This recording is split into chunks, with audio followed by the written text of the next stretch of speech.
Epstein ഐലൻഡിനെ കുറിച്ച് അധികമാരും കേൾക്കാത്ത ചില കാര്യങ്ങൾ പറയട്ടെ.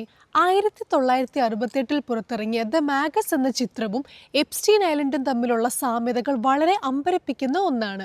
ഈ സിനിമയിൽ പറയുന്നത് തന്നെ വളരെ അതിസമ്പന്നനായിട്ടുള്ള ഒരാൾ മനുഷ്യരുടെ ജീവിതം വെറും പാവകളെ പോലെ നിയന്ത്രിക്കുന്നതാണ്.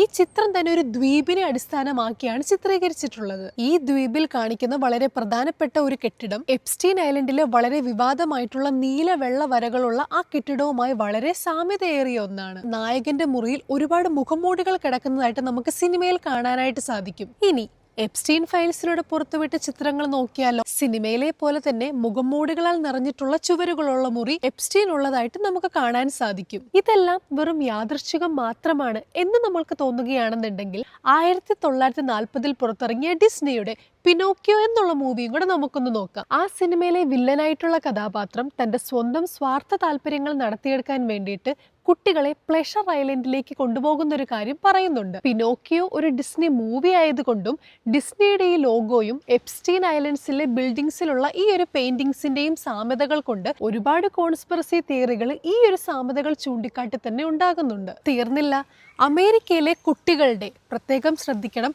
കുട്ടികളുടെ ഒരു ചാനലാണ് നിക്കലോഡിയൻ. നിക്കലോഡിയന്റെ സ്പ്ലാഷ് എന്നറിയപ്പെടുന്ന ഈ ഒരു ലോഗോയും എപ്സ്റ്റീൻ ഐലൻഡിന്റെ ഭൂപടവുമായി വളരെ സാമ്യതയുള്ളതായിട്ട് നമുക്ക് നോക്കുമ്പോൾ തന്നെ കാണുവാൻ സാധിക്കും. ഈ പറഞ്ഞിട്ടുള്ള എല്ലാ കമ്പനികളും തന്നെ പ്രധാനമായും കുട്ടികളെ ഫോക്കസ് ചെയ്തിട്ടുള്ള അല്ലെങ്കിൽ കുട്ടികൾക്കായുള്ള എന്റർടൈൻമെന്റ് സംവിധാനങ്ങളാണ്. എപ്സ്റ്റീൻ ഫയൽസ് ഇത്ര വിവാദമാകാൻ കാരണവും അയാൾ കുട്ടികളെ ദുരുപയോഗം ചെയ്തതുകൊണ്ടാണ്. ഞാൻ ഈ പറഞ്ഞവയെല്ലാം തന്നെ വെറും കോൺസ്പിറസി തിയറികൾ മാത്രമാണോ, അതോ ഇതിന്റെ പിന്നിൽ എന്തെങ്കിലും ഒരു സത്യമുണ്ടോ?